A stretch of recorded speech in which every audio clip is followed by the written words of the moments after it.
Bismillahirrahmanirrahim.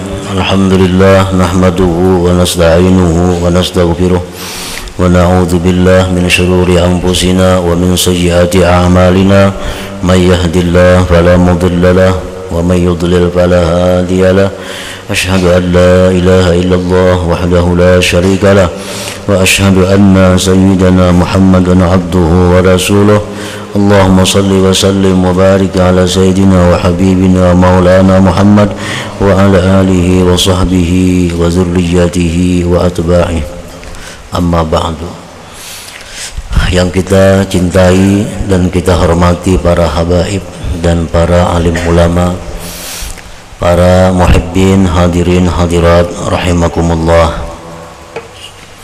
Alhamdulillah, puji dan syukur kita haturkan kehadirat Allah Subhanahu wa ta'ala, yang mana dengan taufik hidayah serta inayahnya kita pada malam ini dapat kembali berkumpul di majelis yang penuh berkah dan rahmatnya ini.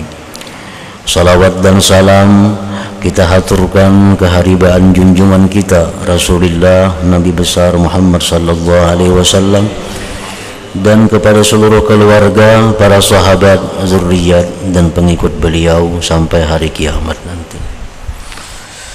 Para muhibbin rahimakumullah, wa qala hujjatul Islam Al-Ghazali qaddasallahu ta'ala ruha bi minhajil abidin, summa alaika ya talibal ibadah waffaqakallah wa iyyana bittaubah wa dzalik li amrain. Berkata Hujjatul Islam Abu Hamid Al-Ghazali, semoga Allah sucikan roh beliau, di dalam kitabnya Minhajul Abidin, kemudian lazimilah atas engkau wahai orang yang menuntut ibadah.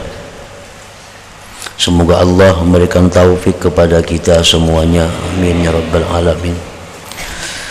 Lazimilah dengan tobat, dan yang demikian itu disebabkan dua hal, dua perkara. Kenapa kita dituntut untuk bertobat kepada Allah, untuk kembali kepada Allah? Karena faidah tobat itu ada dua perkara. Ahaduhuma liyahsula laka tawfiqut ta'at, fa inna syu'mad dzunub yurisul hirmana wa yu'qibul khidlan, wa anna qaidaz dzunub yamna'u anil masyi ila ta'atillah azza wa jalla wal musara'ati ila khidmatih, lianna thiqalaz dzunub yamna'u minal khiffah lil khairat wan nasyati bit ta'at. Pertama, kita disuruh untuk bertobat itu agar hasil bagi engkau taufiqut ta'at, kemudahan untuk berbuat taat. Karena kejahatan dosa itu menimbulkan tercegah daripada taat dan mengiringkan kehinaan, dan bahwa ikatan pasungan dosa-dosa itu mencegah dia daripada berjalan kepada taat terhadap Allah Azza wa Jal dan bersegera kepada khidmat kepada Allah. Karena beratnya dosa-dosa itu mencegah daripada ringan berbuat baik dan rajin pada ketaatan.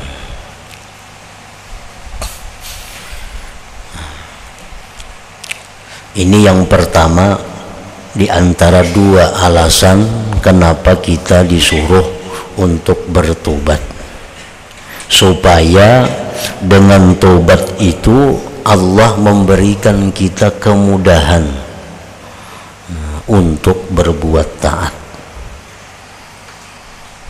Karena dosa-dosa yang ada pada diri kita itu memasung kita. Nah, dosa-dosa itu memasung kita, membelenggu kita daripada berjalan kepada kebaikan dan berbakti kepada Allah Subhanahu wa ta'ala. Makin banyak dosa yang ada dalam diri kita, maka makin berat kita melakukan taat. Makin banyak dosa, makin susah untuk berbuat ibadah kepada Allah Subhanahu wa ta'ala. Nah, jadi itu fungsinya yang pertama tadi, tobat.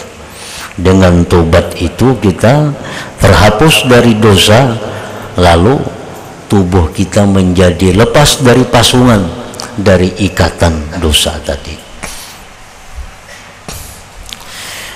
Wa annal israra 'ala dzunub mimma yusawwidul qulub fatajiduha fi zulmatin wa qasawatin la khulusa fiha wala safawa wala lazzata wala halawah.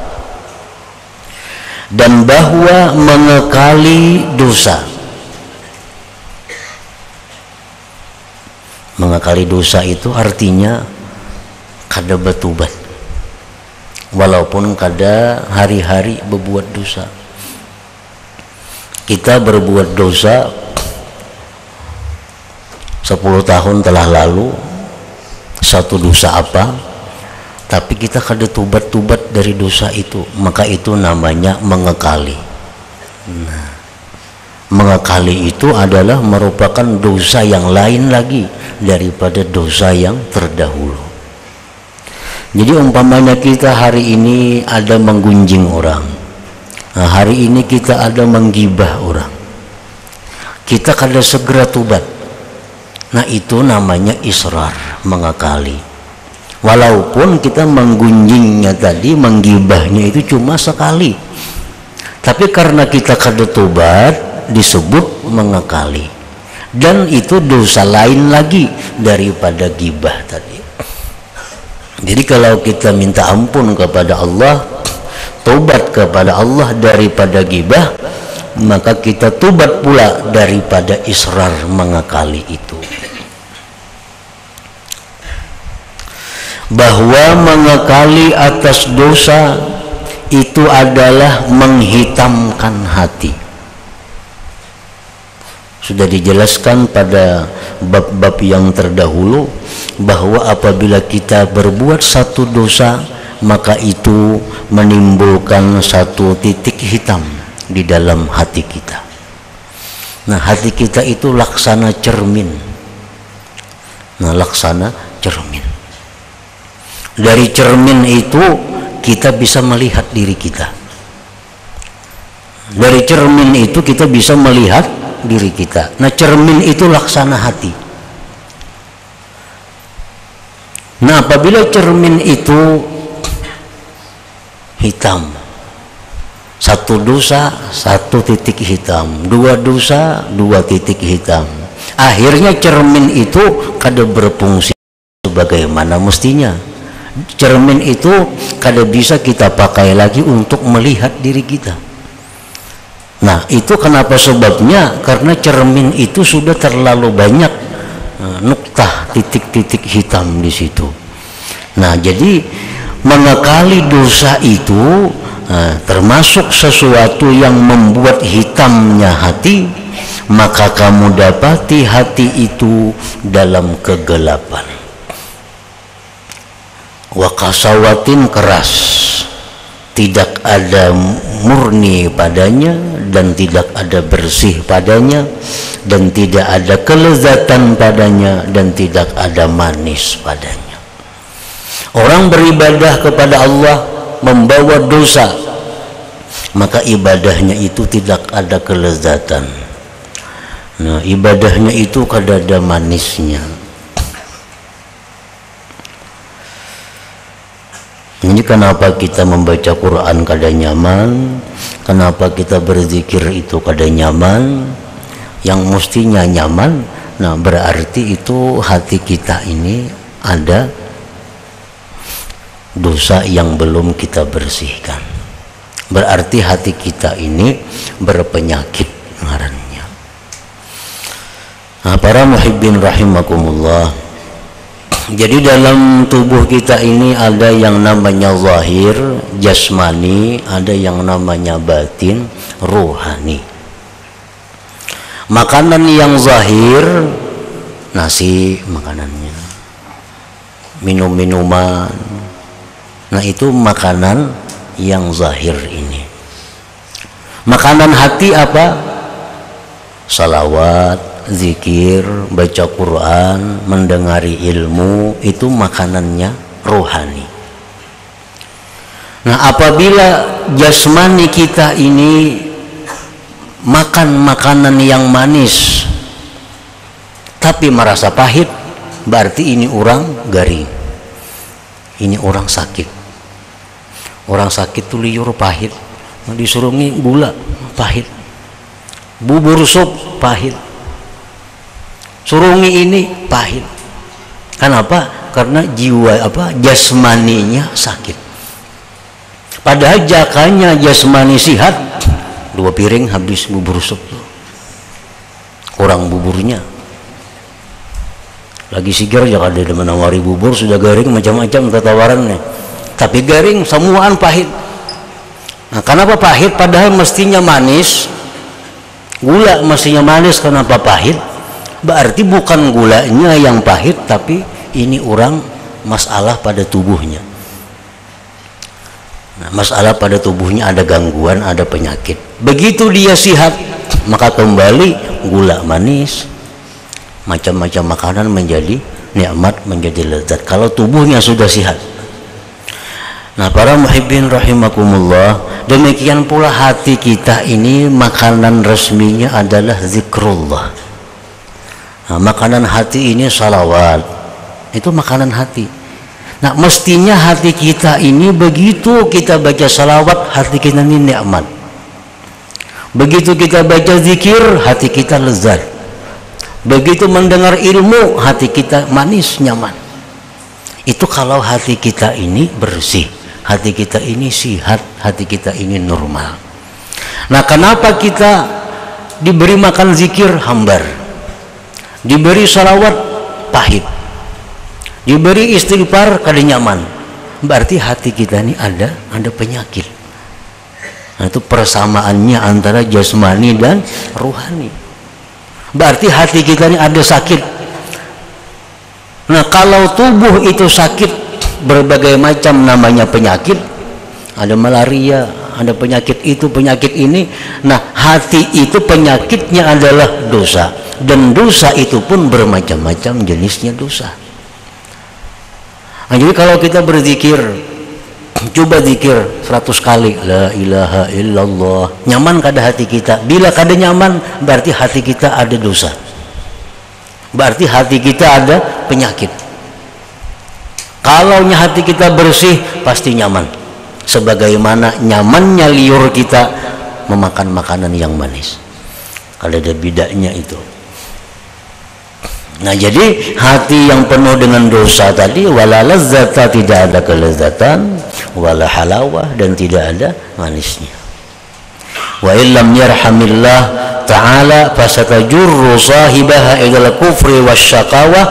Jika Allah tidak memberi rahmat kepada orang yang berdosa tadi, maka dosa-dosa itu akan membawa kepada kekafiran dan celaka. Sebagaimana perbuatan baik itu saling tarik menarik, demikian pula perbuatan jahat pun tarik menarik.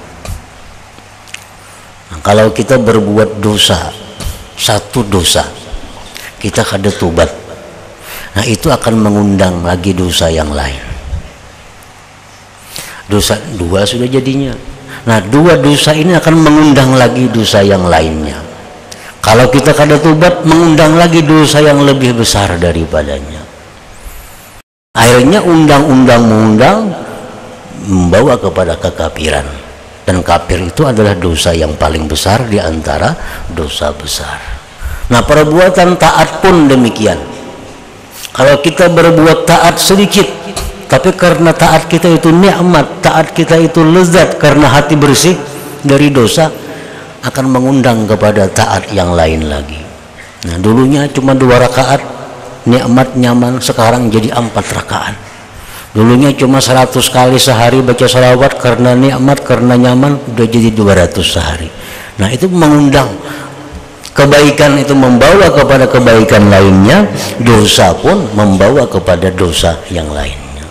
Bini-bini itu asal mulanya kada bakal kamban, baju panjang, tangan panjang, bajunya panjang sampai ke batis, cuma kada bakal kamban lagi seputing. Nah, bila itu kada tobat inya, kena bahandap selawarnya tuh. Bila itu kada tobat, kena bahandap selawarnya. Kada tobat lagi, asalnya ingat landau, ingat lintuhut selawar.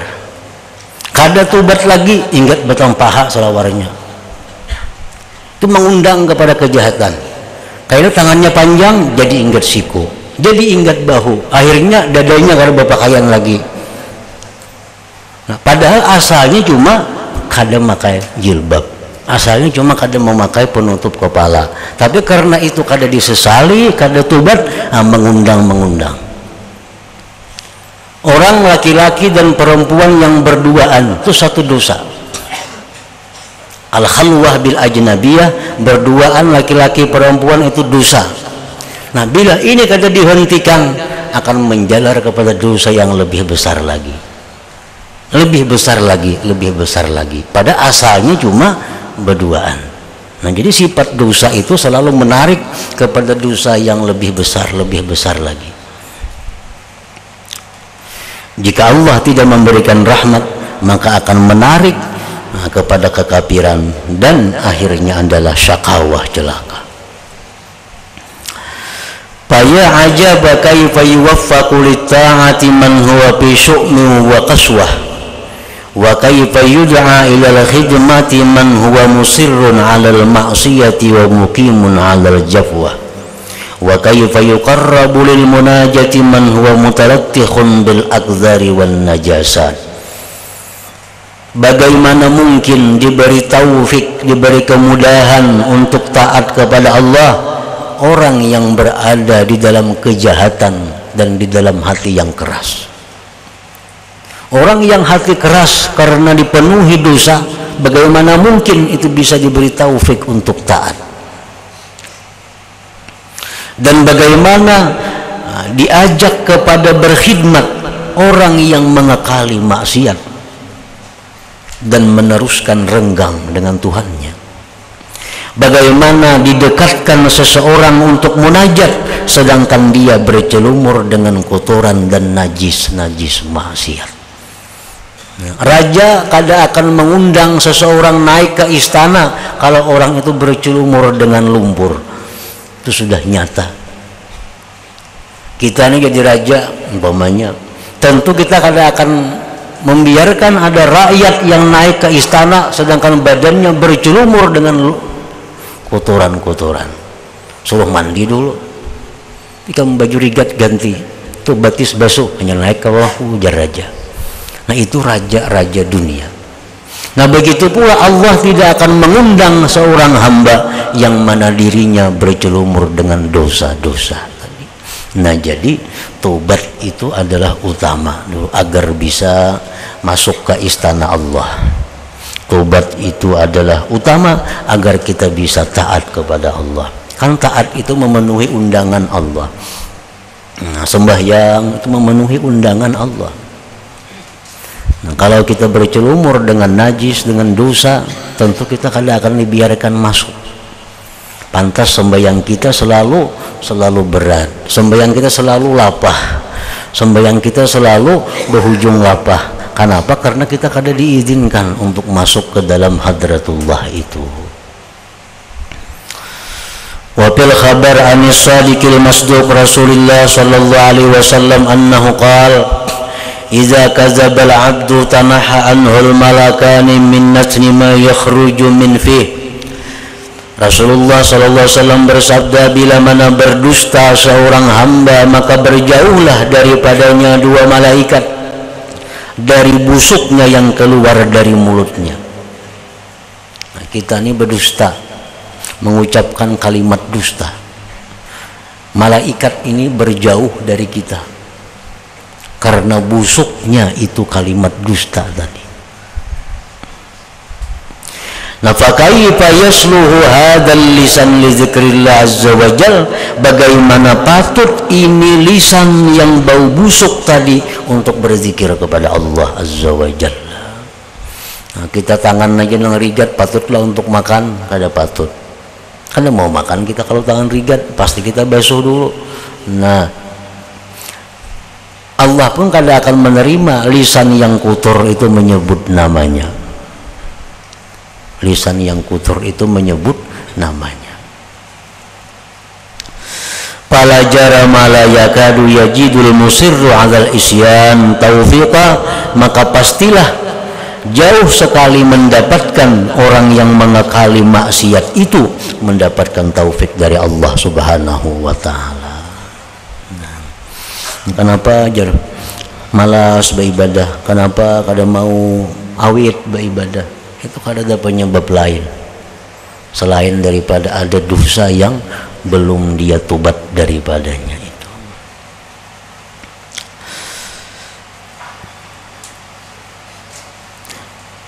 Wala takhibbu arkanuhu liibadatillah, dan tidak akan ringan anggota tubuhnya itu untuk beribadah kepada Allah. Orang yang masih bercelumur dengan dosa kada akan ringan anggotanya beribadat kepada Allah. Fa in ittafaqa fa bikaddin, jikalau dia beribadah juga maka dengan susah payah. La halawata ma'ah wala saqwa, tidak ada manis besertanya dan tidak ada kebersihan, kejernihan baginya. Wa kullu dzalik li syu'miz dzunub wa tarki taubah, seluruh yang demikian itu akibat daripada jahatnya dosa dan meninggalkannya tobat. Jadi apa amalan yang paling baik kita kerjakan setiap hari? Apa amalan bukan hanya baik, yang utama dikerjakan tiap hari. Amalan yang utama dikerjakan tiap hari itu adalah tobat.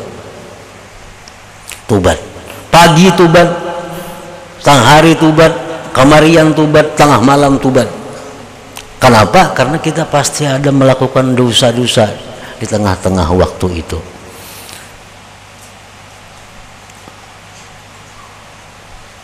Dan tobat itu kada terlalu sulit, tobat itu kada terlalu ngalih kalau hanya dosa kita ini berhubungan dengan Allah Subhanahu wa taala. Tobat itu begitu masuk dengan dosa-dosa yang berhubungan kepada manusia, nah itu sulit sudah tobat. Walaqad sadaqa man qala, sungguh benar orang yang berkata, idza lam taqwa ala qiyamil lail wa siyamin nahar fa'lam annaka maqbulun qad qabbalatka khati'atuk. Sungguh benar orang yang berkata, yaitu Imam Fudail bin Iyad radhiyallahu an, apabila engkau tidak mampu beribadah di malam hari, engkau kada mampu tahajud,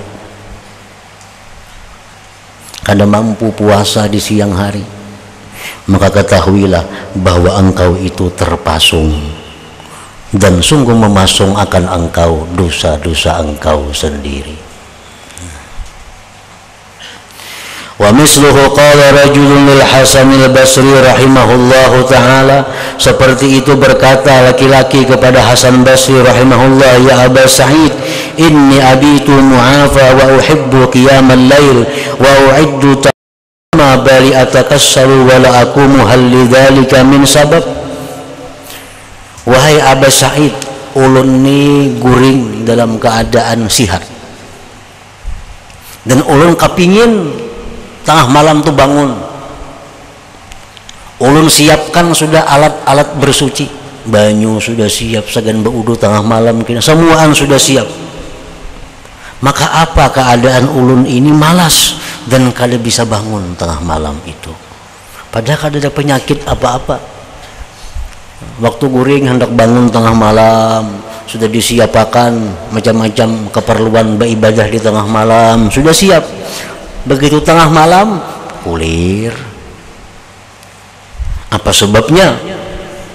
Faqala, ujar Hasan Basri, zunubuka qayyadatka, itu dosa engkau yang memasung engkau. Nah, dosa engkau yang memasung engkau, sehingga kada bisa kita beribadah di tengah malam kada bahwa. Hiyallati mana'atka 'anil qiyam, nah itulah yang mencegah engkau daripada bangun tadi. Imam Ghazali dalam kitab Ihya, beliau menjelaskan sebab-sebab yang memudahkan seseorang agar bisa tahajud. Satu, ujar Sidin, supaya mudah tahajud itu siang jangan terlalu lapah bekerja, begawi.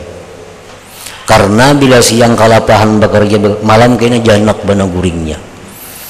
Satu itu, jangan terlalu lapah, jangan berhimah-himat siang, itu menguras tenaga. Satu. Yang kedua, ujar Sidin, siang itu ada guring. Paling baik itu guring yang namanya qailulah. Nah, menjelang sembahyang zuhur, menjelang tengah hari, jam 10:30 misal guring sampai zuhur. Nah itu sembahyang yang apa? Guring yang berpahala, guring yang khusus menguatkan qiyamul lail. Yang ketiga, ujar Sidin, malam itu jangan banyak makan minum.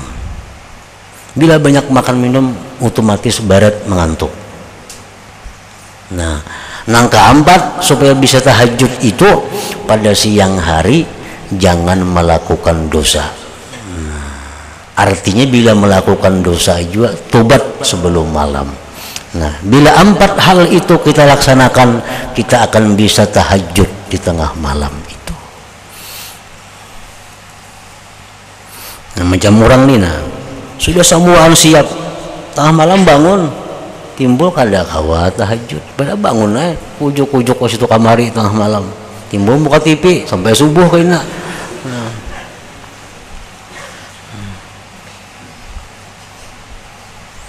Nah itu kan ada lain sebabnya, zunubun qayyadatka, dosa-dosa itu yang mengikat engkau. Nah jadi itu yang pertama alasan kenapa kita ini selalu diperintah untuk tobat itu. Jadi amalan apa yang paling baik nang wahini nih? Salawat kah, zikir, tobat itu yang utama dulu. Bila tobat itu biris, semuaan jadi biris. Semuaan jadi mudah, semuaan jadi nyaman. Kita berzikir kada akan nyaman kalau dosa kita masih banyak. Baca Quran kada akan nyaman kalau dosa kita banyak. Sembahyang kayak apa kita belajar kada akan nyaman kalau dosa banyak. Dosa itu mengikat dari segala kelezatan tadi. Wasani minal amrain, yang kedua dari 2 hal kenapa kita disuruh tobat itu, innama talzamuka taubatu lituqbala minka ibadatuk. Nah, agar diterima daripada engkau ibadah engkau. Kenapa kita tobat? Supaya ibadah kita diterima.